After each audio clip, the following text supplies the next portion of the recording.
perintah, berarti kita ini wajib membaca salawat. Nah, ini majelis alhamdulillah telah menggugurkan kita kewajiban kita membaca salawat di hari ini. Terus yang kedua adalah kita mengenal Nabi Muhammad. Kita mengetahui sirnya Nabi Muhammad. Tak kenal kata sayang. Ya. Nggak mungkin ada orang yang ngaku cinta Nabi tapi nggak tahu Nabi Muhammad itu siapa. Nggak mungkin. Anak cinta sama Nabi. Nabi itu siapa? Nabi Muhammad itu siapa? Lahirnya di mana? Orang tuanya siapa? Anaknya berapa? Istrinya siapa? Dia nggak tahu. Nggak mungkin dia bisa cinta. Karena ini kita punya pasangan ya. Kita punya pasangan. Nggak mungkin kita cinta sama pasangan kita kalau kita orang nggak kenal siapa pasangan kita. Nah, hakikatnya kita duduk di maulid ini, majelis maulid ini, kita mengenal Nabi Muhammad. Karena dengan mengenal kita bakal sampai ke bab meniru. Ada tiga hal. Kalam Imamul Haddad, 3 hal. Apabila dilakukan satu hal, maka dia akan melakukan hal yang kedua. Apabila sudah melakukan hal yang kedua, maka akan melakukan hal yang ketiga.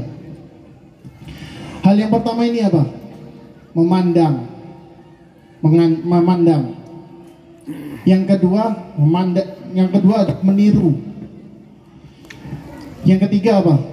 Beriman seperti iman orang yang dipandang.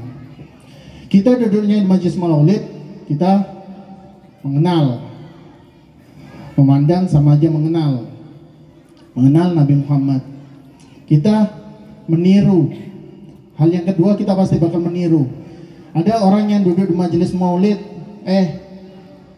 hari-harinya maksiat mulu. Ada nggak kayak gitu? Pas ada rasa berdosa di dalam dirinya ketika dia melakukan suatu kemaksiatan. Wah, ini anak mencederai hati Nabi Muhammad.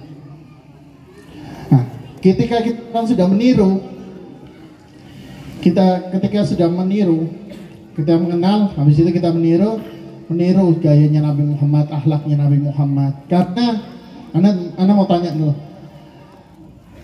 kalau kita mengukur panjang, tolak ukurnya apa? Meter. Kalau berat, kilo. Kalau air, liter. Kalau akhlak, tolak ukurnya Nabi Muhammad. Tolak ukurnya ada bab akhlak ini Nabi Muhammad. Karena apa?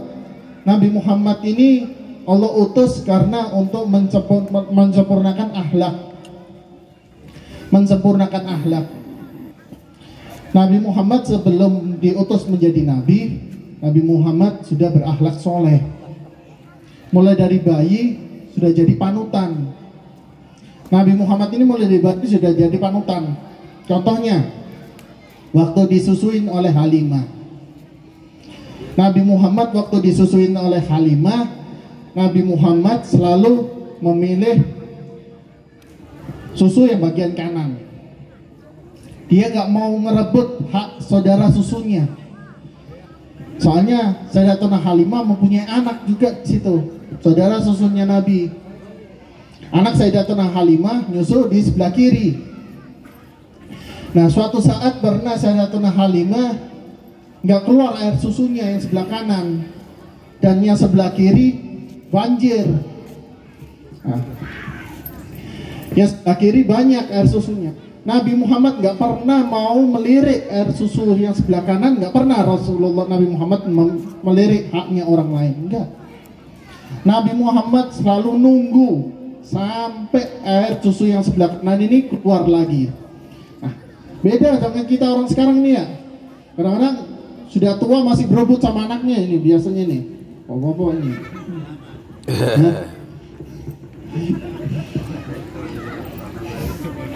Nggak sekaki.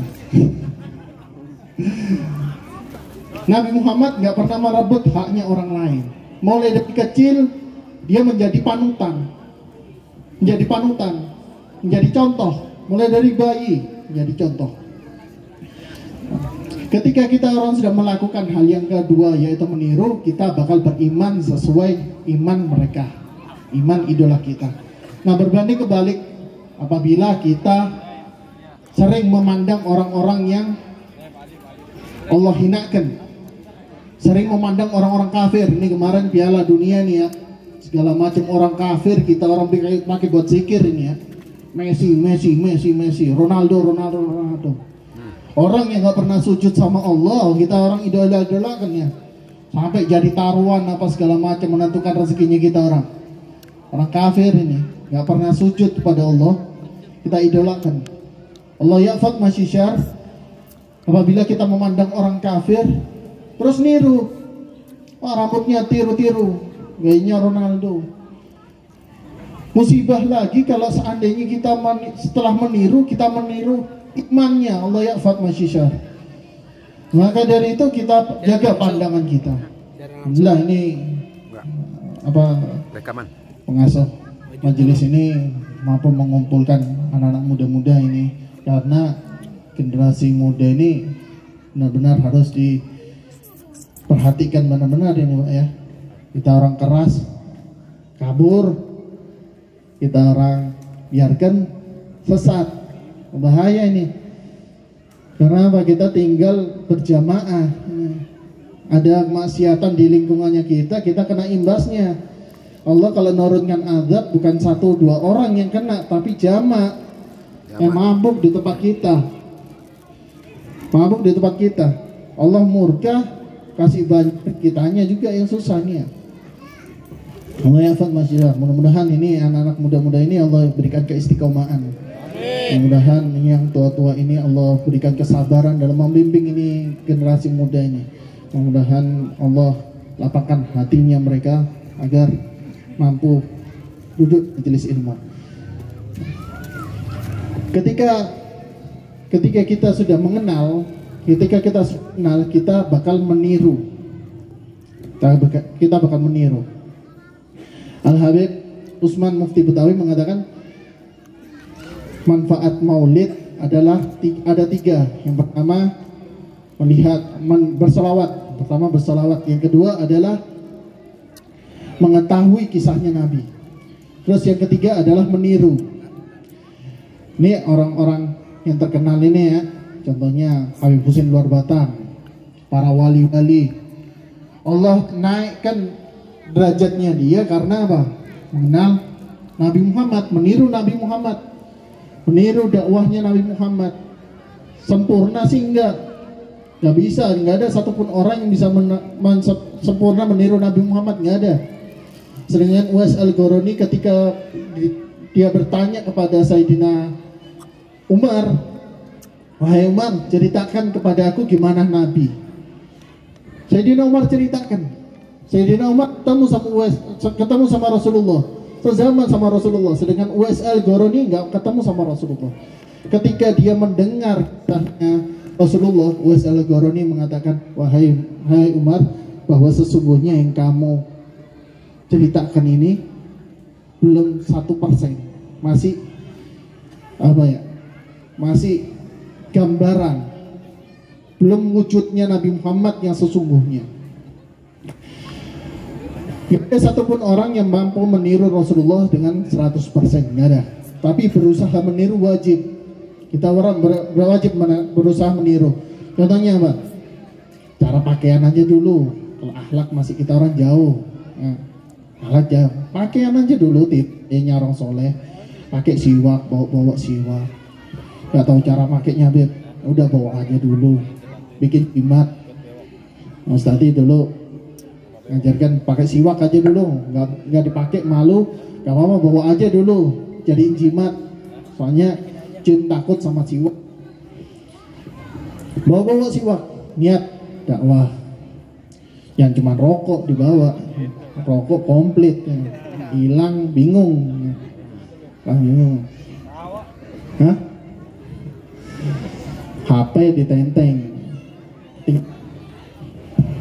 Ketinggalan bingung, balik bisa-bisa.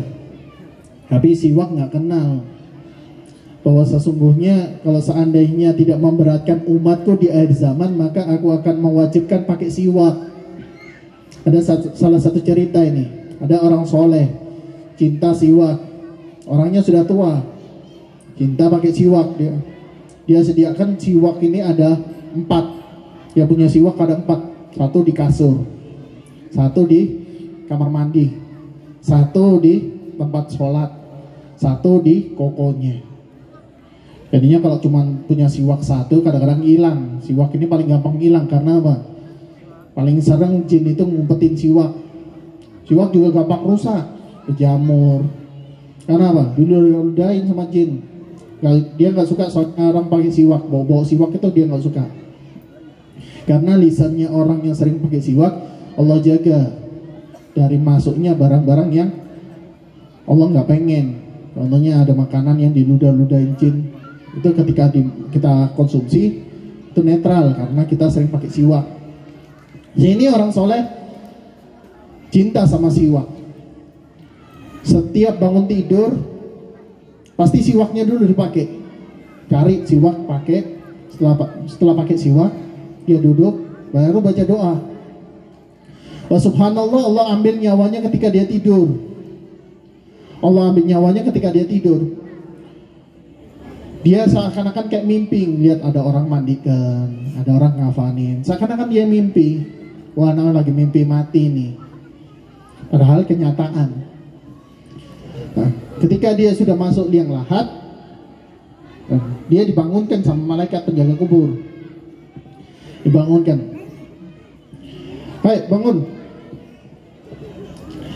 Dia langsung panik. Tunggu dulu. Kamu siapa? Anak malaikat. Tunggu dulu.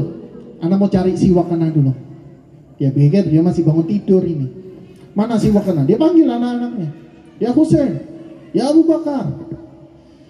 Kamu ini sudah mati, katanya malaikat. Kamu ini sudah mati. Oh, jadinya tadi itu beneran bukan mimpi. Iya beneran. Oh, akhirnya malaikat melihat orang ini dengan amalan sunnah aja dipertahanin. Berarti sudah orang-orang kayak ini sudah nggak usah pakai ditanya, nggak usah pakai ditanya, nggak usah pakai dihisap, pasti selamat. Soalnya sama amalan sunnah aja dia pertahanin, apalagi hal yang wajib. Barang siapa yang menganggap suatu hal yang sunnah itu bagian dari yang wajib, maka dia tidak akan meninggalkannya. Tapi berbanding kebalik, apabila seseorang memandang sesuatu hal yang wajib ini jadi adalah bagian hal yang sunnah, suatu saat dia bakal tinggalkan. Nah, makanya tolabul ilm itu Al-Habib Salim Asyatiri itu yang punya pesantren Rubat Tarim di Mekah, di Hadramut. Beliau itu kalau lagi mengajar, ada salah satu muridnya nggak bawa siwak, berhenti ngajar, nggak jadi ngajar. Karena apa? Dia anggap salah satu muridnya ini meremehkan hal yang sunnah. Bagi tolabul ilm, hal yang sunnah itu adalah bagian dari yang wajib. Wajib bawa siwak. Nah, itu kalau pengen jadi masuk golongan orang-orang yang menuntut ilmu, bawa siwak, wajibin pakai siwak. Siwak itu cara pegangnya gini. Bilangnya gini, ada bilang gini. Diputar seperti angka 8. Dari atas kanan angka 8. Nggak tahu caranya. Pakai aja kupas, kunyah dikit, pecahin, kosok-kosokin. Sambil niat, ya Allah, hamba niat melazimkan sunnahnya Nabi. Barang siapa yang melazimkan sunnahnya Nabi, baru itu termasuk golongan orang-orang yang mencintai Nabi. Karena ada bukti. Soalnya cinta kalau nggak ada bukti, nipu itu orang yang cinta tapi nggak ada buktinya. Aku cinta sama Nabi, sama majelis salawat dibilang bid'ah, dibilang sesat. Nah, kalau majelis salawat dibilang bid'ah, dibilang sesat, yang nggak bid'ah apa? Repot semua orang kayak gini. Menyempitkan hal-hal ibadah itu dibikin sempit. Ketika kita orang sedang meniru, kita bakal beriman. Kita bakal beriman seperti imannya Nabi Muhammad. Banyak orang-orang soleh itu Allah angkat derajatnya karena imannya itu sempurna. Ya, contohnya kita lihat Sayyidina Bilal. Sayyidina Bilal ini awalnya budak. Antum tahu budak? budak itu kalau seandainya mati di pinggir jalan, orang anggap kayak bangkai, nggak ada yang mau ngurus, nggak ada yang mau mandikan, nggak ada yang mau ngafani, udah dibiarkan gitu aja. Tuannya budak satu mati, dianya nggak bingung, anggap kayak hewan ternaknya mati, sudah biarin aja di situ. Itu derajatnya budak. Seorang budak karena mengenal Nabi Muhammad, karena Allah beri hidayah, kuat imannya, menjadi orang yang mulia. Sampai orangnya masih hidup, terompahnya sudah terdengar di surga. Karena apa? Cinta sama Nabi Muhammad. Maka dari itu kita, orang ini dilihat kepada siapa dia bersandar. Orang ini dilihat baik enggaknya itu kepada siapa dia bersandar. Almar'u ala dini khaliluh. Orang ini agamanya sesuai dengan teman duduknya. Teman duduknya siapa? Ya agamanya ngikut kayak gitu. Nah ini kita teman duduknya orang-orang soleh nih, para habaib, para ulama. Insya Allah kita orang bakal Allah bakal kuatkan agama kita seperti agama-agama mereka. Bilal bin Rabah nempelnya sama Rasulullah, terkenal dia. Sendal trompa nempel kepada Nabi Musa, gak ada kisahnya itu trompa. Ketika Nabi Musa mau naik ke Bukit Tursinah, Allah perintahkan untuk, wahai Musa, lepas sandalmu. Sendal yang kita pakai buat jalan, injak-injak kotoran, becek, segala macam. Sendal yang kadang-kadang kita kehilangan sendal, susahnya paling cuma sehari, habis itu sudah kita orang beli lagi. Sendal dari kulit. Jadi sandalnya Nabi itu ada kulit lembu itu dibelah jadi dua. Yang satu jadi sandalnya Nabi, yang satu jadi sandalnya orang biasa. Nah, sandalnya Nabi dibentuk sedemikian rupa sehingga mempunyai ciri khas tersendiri. Sandalnya Nabi nyampe ke arsy Allah. Ketika Nabi Muhammad Isra Mi'raj, ketika mau masuk arsy Allah, wahai Muhammad, pakai sandalmu. Suruh pakai sandalnya. Karena apa? Nempel sama Rasulullah. Sampai kita muliakan, kadang-kadang kita pakai di kepala itu. Makanya anak punya ustadz, anak punya guru marah kalau ada orang-orang yang sok-sokan mau niru Nabi beli sandal terompa. Gak boleh itu hukumnya. Karena apa? Terompa itu pernah bersandar sama Nabi Muhammad. Hal yang mulia kita taruh di kepala. Jadinya nggak usah sok-sokan mau niru Nabi Muhammad pakai sandal seperti Nabi Muhammad. Jangan. Itu menyalahi adab. Bersandar dengan orang yang mulia, maka akan jadi mulia. Mudah-mudahan kita duduknya di sini Allah golongkan sebagai orang-orang yang mulia. Allah muliakan kita di alam dunia dan di alam akhirat. Minimal kita punya anak yang duduk di majelis ilmu. Ketika kita meninggal, ada yang mengirimi doa, ada yang mengirimi amal. Nih anak kecil-kecil ini, seandainya dia punya orang tua yang sudah meninggal, duduknya dia ini di sini ngirim pahala buat orang tuanya. Ana pernah lihat satu musibah berapa bulan yang lalu. Ada orang, Ana pulang baru sampai rumah, ada orang ngetok, dia minta tolong, orang tua saya meninggal, tolong di ngajiin. Ana berangkat ke sana. Rumahnya itu full mobil-mobil mewah. Ada Pajero, ada Alphard. Rumahnya mewah, besar. Full mobil-mobil mewah.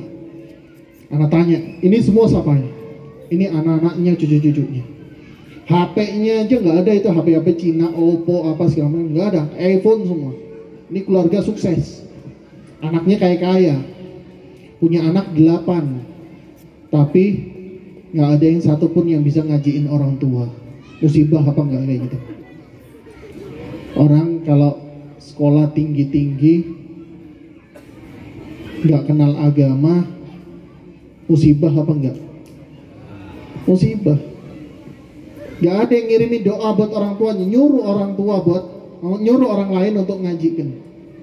Nah, orang yang ngajikan ini ikhlas apa enggak? Kita nggak tahu. Manggil orang, suruh hatamin Al-Quran. Coba orang yang tadi itu suruh manggil yang menghatami Al-Quran itu, nggak usah dibayar, nggak usah dikasih apa-apa. Mau apa enggak? Nggak mau.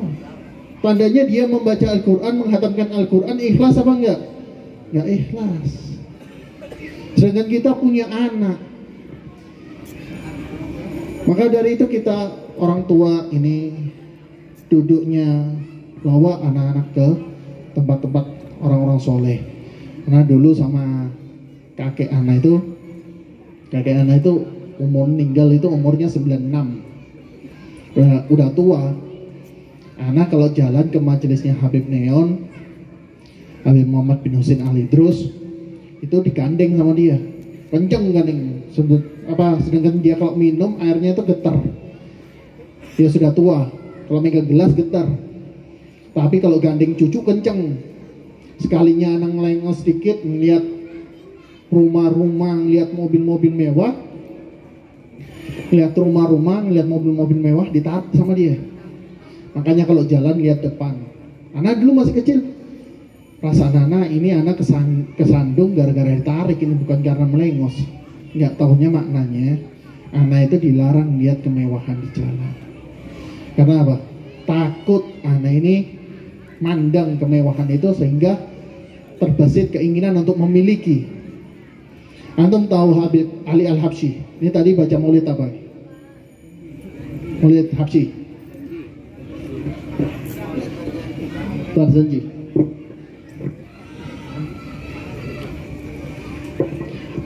Ada Al-Habib Ali bin Muhammad bin Husin Al-Habsyi, pengarang Maulid Sintuduror. Al-Habib Ali bin Muhammad bin Husin Al-Habsyi ini waktu kecil hidup dengan abahnya mufti Mekah, namanya Habib Ahmad bin Husin, Habib Muhammad bin Husin.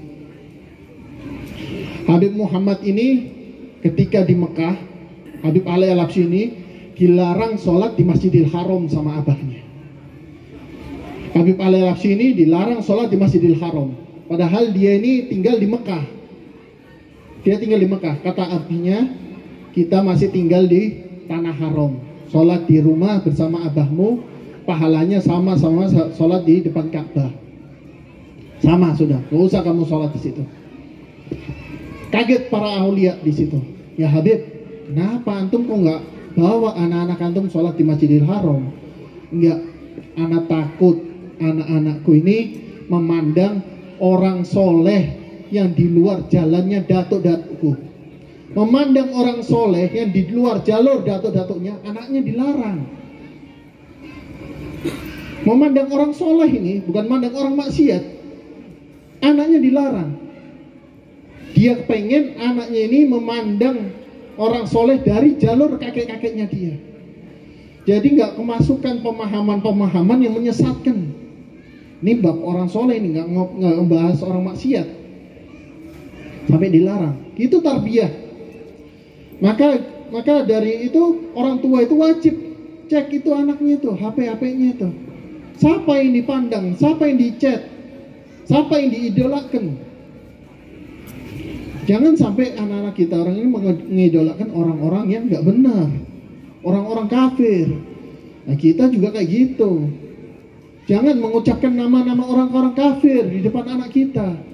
Walaupun Beb anak sama bola sudah nggak bisa, Beb sudah mendarah daging, ya tapi jangan disebut namanya, jangan disebut nama-namanya mereka. Mereka itu orang-orang yang nggak pernah sujud. Kecuali kalau yang kemarin banyak yang muslim, akhlaknya bagus, sebut biar dia jadi tarbiyah, biar jadi tarbiyah ini anak. Oh aku harus mengidolakan orang-orang soleh. Karena sedikitnya salah kita orang mendidik bisa jadi parah kalau anak zaman sekarang ya. Soalnya anak zaman sekarang ini bisa belajar walaupun dia di dalam kamar. Apa yang dia tonton kita nggak tahu. Anak pakai password, cita HP-nya. Jangan sampai ada kejadian kayak gitu. Jangan sampai antum lepas kontrol. Antum nggak tahu anak antum ini sampai kemana peredarannya. Bisa jadi masya Allah depan orang tua. tunduk, iya bah, iya bah, iya bah. Tapi di sosial medianya, insya Allah ada perempuan joget-joget di rumah pakai cadar sama abahnya tunduk, ngafal Quran. Di HP-nya banyak video joget-jogetan. Walaupun nggak diupload, tapi itu memicu untuk kemaksiatan.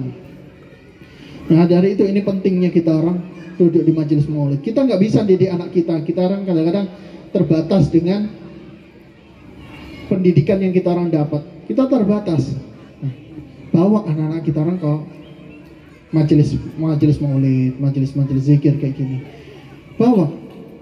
Walaupun nggak ada ilmu yang dimasukkan, tapi dengan pakaiannya gini nih, insya Allah akan merubah batinnya. Ana pernah tanya sama Ustaz, Ana ini kadang-kadang hati ini kadang-kadang berubah-ubah, Ustaz. Ana sudah mondok, Ana sudah majelis, sudah maulid, hal Ana sudah datangin, tapi kadang-kadang hati ini berubah-ubah, Ustaz.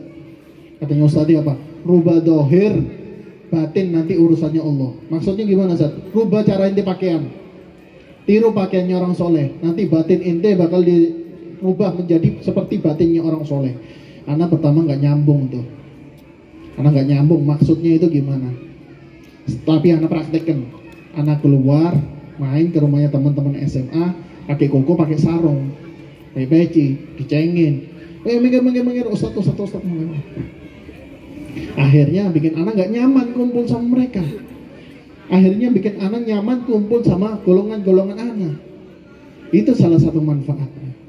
Dan jangan sekali-sekali salah satu di bab tarbiyah ngasih perintah, datang kamu ke majelis itu. Jangan sekali-sekali keucap kalimat itu. Sholat. Jangan keucap itu. Caranya gimana? Ayo temani abah sholat. Ayo temani abah ke majelis. Itu cara mengajak Anda. Jangan mengeluarkan kalimat perintah, tapi keluarlah kalimat ajakan. Ya mudah-mudahan ini semua bisa memberikan hidayah bagi generasi muda kita. Rabbi fa'fa'na bi barakatihim wa amtina husna bi hurmatihim wa amitna fi tarakatihim wa antina. Sampai Fatihah.